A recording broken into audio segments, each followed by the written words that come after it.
Did you know that crying is completely normal and extremely healthy? That's right, go figure. I just got done with a crying session myself by the lake. I don't cry as much now as I did in my deep healing season, but I still have times where I'm crying and releasing things, Um, and for a while there, my whole life, I was holding it in, suppressing it. I really couldn't cry. It wasn't something that I knew about or had wisdom on about the deeper meanings behind crying and the healing coping mechanism that it is. Um, and so when I first started crying a few years back during my healing season, it really came out. It was overwhelming at times. I had to just breathe while it was so intense because it was just spewing out, right? I was releasing so many things, trauma and the generational curses and facing my demons and all of it, man. And it really can come out intensely sometimes when you finally open up the floodgates, but it's got to happen at some point, right? I think we also tend to think that crying is like a childlike behavior, which isn't always actually a bad thing. Like, we can still do that as adults. Jesus even said, I don't know the verse off the top of my head, but about maintaining that childlike nature, or else you won't enter the kingdom of heaven, something like that, right? And that's so important because we want to maintain that level of innocence in a mature way as adults, of course, as men.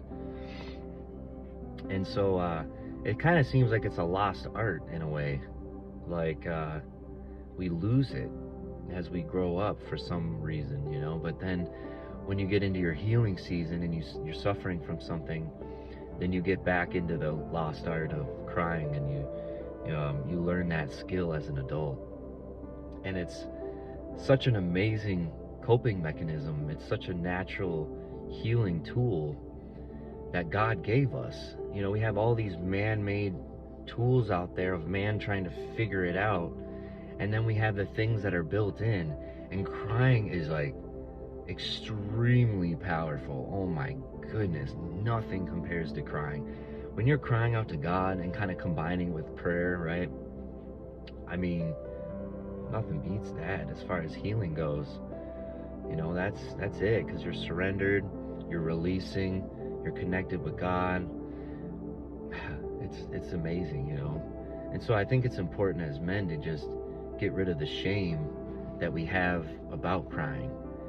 We have a section in our program that's all about embracing crying, and we teach you how to cry. We go through the benefits and letting our members know that crying is okay. As abnormal as it feels, you're healing.